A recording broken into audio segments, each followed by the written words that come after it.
నమస్తే welcome to our channel నేను మిషాల్ని YCP హయాంలో జరిగిన లిక్కర్ స్కామ్ ప్రపంచంలో కల్లా అతి పెద్ద స్కామ్ ఏదంటే లిక్కర్ స్కామ్ సంబంధించి ఇప్పటికే సిట్ దూకుడు పెంచింది చూస్తానే ఉన్నాం మరి ముఖ్యంగా చూసుకుంటే అందులో వైసీపీ నేతలు చాలా మంది వరకు అరెస్ట్ అయ్యి జైల్లో ఉన్నది చూస్తానే ఉన్నాం ఇక ఈ నెలాఖరులోపు ఇంకా అంతిమ లబ్ధిదారు కూడా అరెస్ట్ కాబోతున్నారని మనకు వస్తున్న సమాచారం అయితే దీని మీద పూర్తిగా విశ్లేషించడానికి మనతో స్టూడియోలో ఉన్నారు పొలిటికల్ అనలిస్ట్ శ్రీలీల గారు ఉన్నారు వారిని అడిగి విషయాలను తెలుసుకునే ప్రయత్నం చేద్దాం నమస్కారం మేడం నమస్తే అమ్మా మేడం లిక్కర్ స్కామ్ సంబంధించి ఇప్పటికే సిట్ దూకుడు పెంచింది చూస్తున్నాను ఇప్పటికే చాలా మంది అరెస్ట్ అయ్యి జైల్లో ఉన్నారు చూస్తానే ఉన్నాం అయితే ఇక ఈ నెలాఖరికి ఇక అంతిమ లబ్ధిదారు అరెస్ట్ కాబోతున్నారని సమాచారం అయితే వస్తుంది ఎలా చూడాలి మేడం ఖచ్చితంగా ఎందుకంటే ఇప్పుడు వరకు మనం అసలు ఎక్కడ చూడని విధంగా దోచుకోవటం చూసాం అంటే దొంగతనాలు చేస్తారు చైన్ స్నాచర్స్ ఉంటారు పిక్ పాకెట్ కొట్టే వాళ్ళు ఉంటారు ఇంకా రకరకాలుగా ఎప్పుడు ఎన్ని రకాలుగా మనం విని కని ఉన్నామో అదంతా కూడా దిగదుడుపు ఈ లిక్కర్ మాఫియా ముందు అన్నట్లుగా వీళ్ళు కొనసాగించారు అంటే విషంని అమ్మారు మద్యం అనే పేరుతోటి విషాన్ని అమ్మారు ఆ విషం తాగి ఎన్ని లక్షల ప్రాణాలు పోయినాయి ఎన్ని లక్షల మంది ఈ రోజున మంచాన పడి పాపం వాళ్ళకి అవయవాలు ఏవి పనిచేయక ఎంత ఇబ్బంది పడుతున్నారో ఆ కుటుంబ సభ్యులు ఎంత నలిగిపోతున్నారు ఎన్ని రోజుల నుంచి మనం ఇది చెప్పుకుంటానే ఉంటున్నాం అసలు జగన్మోహన్ రెడ్డి అరెస్ట్ ఎప్పుడని రానే వచ్చింది సెప్టెంబర్లోనే జగన్మోహన్ రెడ్డి అరెస్టు అంటే సెప్టెంబర్ అంటే 9 మరి 9వ నెల జగన్మోహన్ రెడ్డికి అచ్చుబాటు ఉందో లేదో కానీ ప్రజలైతే మాత్రం 9 మా అందరికీ అచ్చుబాటేను జగన్మోహన్ రెడ్డిని మాత్రం అర్జెంటుగా అరెస్ట్ చేయండి అని కోరుకుంటున్నారు అంటే అసలు ఒక కుటుంబ పెద్దను కోల్పోతే ఎంత బాధ ఉండిద్ది వాళ్ళ అనారోగ్యం పాలైతే ఎంత బాధపడతారు మరి జగన్మోహన్ రెడ్డికి ఏం తెలుస్తుంది ఆ బాధ కుటుంబ పెద్ద అయిన తన తండ్రిని చనిపోయిన వ్యక్తి మీద ఏమంతా నేను అక్రమాస్తుల కేసులో నాకు సంబంధం లేదని ఆ నేమ్ యాడ్ చేయించాడు తల్లి మీద చెల్లి మీద కేసు వేసినప్పుడు బాబాయిని గొడ్డలతో ఏ విధంగా రప నరికేశారో కూడా చూసాం మరి ఇలాంటి వ్యక్తులు అసలు ఇంకా వీళ్ళకి ఏ శిక్ష ఉరి శిక్ష కూడా తక్కువే అని చెప్పి ప్రజలు అంటున్నారు ఇంకా అంతకంటే ఆ జీవితం ఇంకెందుకు వేస్ట్ కదా నువ్వు మనిషిగా పుట్టి 10 మందికి మంచి చేసి అంటే మనిషి మరణం ఆ మనిషి మంచితనం మరణం అప్పుడు తెలుస్తుంది అంటారు ఎందుకంటే 10 మంది చెప్పుకుంటారంట అయ్యో పోయాడే పాపం మంచివాడు అని చెప్పి కానీ జగన్మోహన్ రెడ్డికి అట్లాంటి మంచి అనుకునే వాళ్ళు ఎవరైనా ఉన్నారంటే ఎవ్వరూ లేరు అంటే బెదిరించటం హింసించటం వాళ్ళని ఏ విధంగానైనా సరే వినకపోతే అసలు మనిషినే లేకుండా చేయటం అవే చూసాం మనం 2019 నుంచి 24 వరకు ఇప్పుడు కూడా లేడీ డాన్లు అంట అరుణ అంట ఇంకేదో ఆ రోజు చూస్తే హోమ్ మినిస్టర్ నేనే అని చెప్పేసి నందిగాం సురేష్ భార్య మాట్లాడే మాటలు మరి వీళ్ళంతా నందిగాం సురేష్ మాట్లాడిన మాటలు బోర్గడ్డ అనిల్ మాట్లాడిన మాటలు మరి అసలు ఉచ్చం నీచం అనేది మరిచి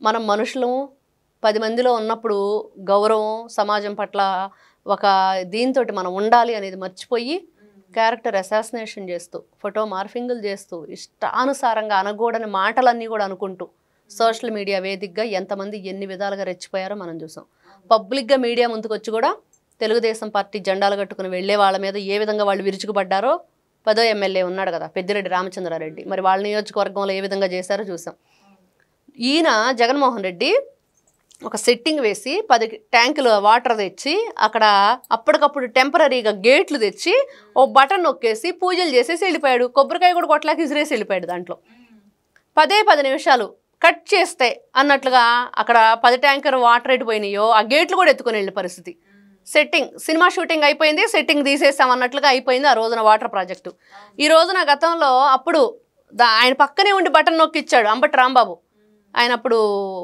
నీటిపారుదల శాఖ మంత్రి మరి ఆయన మాట్లాడతాడు ఈ రోజున కుప్పంకు నీళ్ళు తెచ్చింది మన జగన్మోహన్ రెడ్డి అని చెప్పేసి అరే అసలు నవ్వుకుంటారా బాబు ఏం మాట్లాడుతున్నారు మీరు చంద్రబాబు నాయుడు గారు హంద్రినీవా జలాలను ఈ రోజున ఏ విధంగా అక్కడ మనం చూస్తున్నాము కృష్ణమ్మ పరవళ్ళు దొక్కుతుంది ఎప్పుడు ఇంకా 2 ఏళ్ల నాటికి కృష్ణా పుష్కరాలు గోదావరి పుష్కరాలు రాబోతున్నాయి అప్పటికి ఆ పుష్కరాలు రాకముందే ఈ రోజున కృష్ణా నీళ్లు అక్కడ వాళ్ళు చక్కగా వాటర్ అంతా కూడా చూస్తూ మరి రైతుకు కావాల్సింది ఆ నీరుతోనే కదా పంటలు పండేది మరి ఆ నీరు ఈ రోజున జీవనాధారం వాటరు మరి ఆ జీవనాధారమైన నీరు లేకపోతే అక్కడ పంటలు ఉండవు మనిషి మనుగడ ఉండదు ఏది ఉండదు అలాంటిది అంత ఇంపార్టెంట్ ఉన్న వాటర్ని వీళ్ళు సెట్టింగ్లు వేసి పెట్టిన జగన్మోహన్ రెడ్డి మరి ఈ రోజున రైతుల గురించి మాట్లాడే హక్కు వీళ్ళకుందా మరి ఇన్ని విధాలుగా ఒకటి కాదు చెప్పుకుంటూ పోతే వీళ్ళది కొండవీటి చేంతాడంతుంది సీఎం ఎక్స్లో పోస్టులు పెట్టుకుంటూ కొండవీటి చేంతాడంటే పోస్ట్ పెట్టాడు నిన్న ఏంటి సంక్షేమ పథకాల గురించి మాట్లాడుతూ, నారా చంద్రబాబు నాయుడు గారి పరిపాలన గురించి మాట్లాడుతూ, పవన్ కళ్యాణ్ గారి గురించి మాట్లాడుతూ, నారా లోకేష్ గారి గురించి మాట్లాడుతూ, అసలు వీళ్ళకి ఎవరికైనా సరే ఆ క్వశ్చన్ చేసే హక్కు కూడా లేదు. ఎక్స్సీఎం మరి ఎక్స్లో పోస్టులు పెట్టుకోవడానికే కానీ చిరునవ్వులు చిక్కటి చిరునవ్వుతో ఇంకా దేనికి పనికిరాడు. కాబట్టి ఇట్లాంటి వ్యక్తిని ఎందుకు బాబు అర్జెంటుగా మరి తీసుకెళ్ళిపోండి, అరెస్ట్ చేయండి అని చెప్పి ప్రజలు కోరుకుంటున్నారు. కాబట్టి ఈ రోజు రాష్ట్రంలో ప్రజాస్వామ్యం లేదు, పరిపాలన లేదు అని మాట్లాడుతున్న వ్యాఖ్యలను ఎలా చూడాలి మేడం?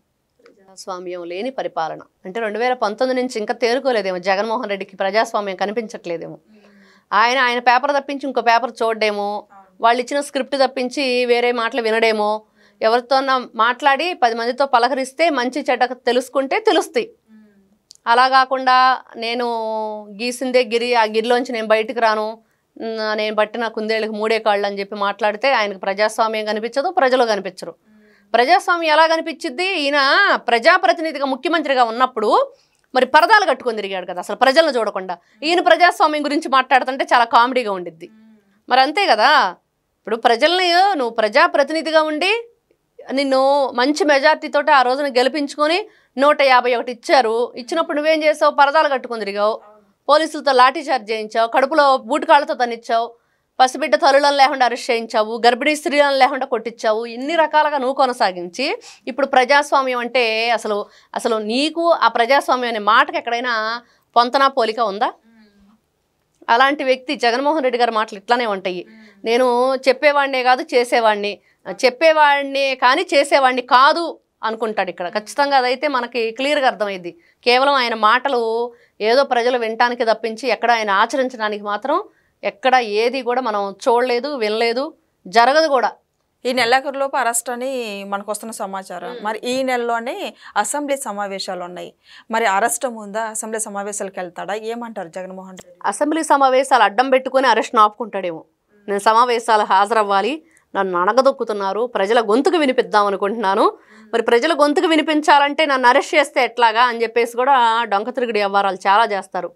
కాబట్టి చాలా పకడ్బందీగా దిగ్బంధనం చేయాలి జగన్మోహన్ రెడ్డిని. ఎక్కడ దేనికి అవకాశం ఇవ్వకుండా ఎన్ని రకాలుగా సెక్షన్స్ ఉంటాయి అన్ని రకాలుగా బంధించి ఎక్కడ దేంట్లో కూడా చిన్న హోప్ కూడా లేకుండా చేయాలి. చిన్న అతనికి ఎక్కడ ఇదిగో ఇది చెప్పేసి తప్పించుకుంటాడు అన్నది లేకుండా పూర్తిగా కూడా ఆయన బంధించాలి అనేది ప్రజలందరూ ఈ రోజున కోరుకుంటున్నారు. ఎందుకంటే అసెంబ్లీ సమావేశాలు 16 నుంచో 18 నుంచో స్టార్ట్ అంటున్నారు. అవి 10 days జరుగుతాయి. ఆ తర్వాత ఇతను ఎదురుదిరిగి రాడు, దొంగతనంగా వెళ్ళి దొంగ సంతకాలు పెడతారా? మొన్నే స్పీకర్, గౌరవ స్పీకర్ అయ్యన పాత్రుడు గారు, డిప్యూటీ స్పీకర్ రఘురామకృష్ణరాజు గారు ఇద్దరు ఢిల్లీలో ముఖ్యమైన సమావేశానికి వెళ్ళి అక్కడ ప్రెస్ మీట్ పెట్టి చెప్పారు, ఖచ్చితంగా రావాలి, లేకపోతే అనర్హత వేటు పడుతుంది. మరి మీరు వచ్చి ప్రజాప్రతినిధులుగా మేము ఉన్నాము, మా నియోజకవర్గాల్లో ఏం జరుగుతుందనేది చెప్పుకోకపోతే తెలియదు కదా. ఇంకా అట్లాంటప్పుడు రిజైన్ చేయటమే. ఇప్పుడు ఇన్ని నెలల నుంచి మీరు దాదాపుగా సంవత్సరం మీద 6 నెలలు 5 నెలలు గడిచింది. మరి ఇప్పటికి కూడా మీరు ప్రజల సొమ్ముతోటి జీతాలు తీసుకుంటూ నెల ఎలహంక తాడేపల్లి తిరుగుతూ 39 సార్లు ఇక్కడి నుంచి అక్కడికి ఎగిరాడంట, అక్కడి నుంచి ఇక్కడికి ఎగిరాడంట. మరి ఇలా ఎగురుతా తిరిగితే ఎట్లాగా? నువ్వు కుదరదు కదా. మీకంటూ బాధ్యత ఉంది. ఎమ్మెల్యే అంటే అక్కడ ప్రజాప్రతినిధిగా ప్రజలందరూ ఆ నియోజకవర్గానికి ఎంచుకున్నారు. మరి అక్కడ సమస్యలేంటి, వాళ్ళకి ఏం కావాలి, అవన్నీ కూడా మీరు మీ గొంతుకు వినిపించాలి. ప్రజల గొంతుకు వినిపించమంటే రాష్ట్రం అంతా మీకు అవసరం లేదు, మీ నియోజకవర్గాల్లో మీరు చేయండి ఫస్ట్. అదేదో ఉట్టికి ఎగరలేనమ్మా స్వర్గానికి ఎగురుతుందని ఈయన వాళ్ళ నియోజకవర్గంలో పనులు కూడా చేయకుండా వాళ్ళ నియోజకవర్గం తరపున కూడా మీరు వాయిస్ ఇవ్వకుండా రాష్ట్రం గురించి ఏం ఆలోచిస్తారు? 3 రాజధానుల పేరుతో 3 ముక్కలు ఆటాడాడు కదా, అట్లా ఉంటుంది. కాబట్టి ఇట్లాంటి వ్యక్తులు నిజంగా అసెంబ్లీకి వస్తారా అంటే రావాలి, వచ్చి వాళ్ళకి ప్రజల పట్ల ఉంది మాకు కూడా గౌరవం అని చెప్పి చెప్తాడా? లేదు నేను పరదాలో చాటుని ఉండే మంత్రిగానే ఉండిపోతాను ముఖ్యమంత్రిగా, ప్రజల పట్ల నాకు ఎప్పుడూ కూడా ఒక మంచి అభిప్రాయం లేదని తనను తాను మరొకసారి నిరూపించుకుంటాడో చూడాలి. సో ఇదని చూసారు కదా, లిక్కర్ స్కామ్ సంబంధించి ఈ నెలాఖరులోపై ఇక జగన్మోహన్ రెడ్డి అరెస్ట్ ఖాయమని మనకు వస్తున్న సమాచారం. ఇక నెక్స్ట్ ఏం జరగబోతుందో నెక్స్ట్ వీడియోలో అయితే తెలుసుకుందాం. Thank you. నమస్తే అమ్మ.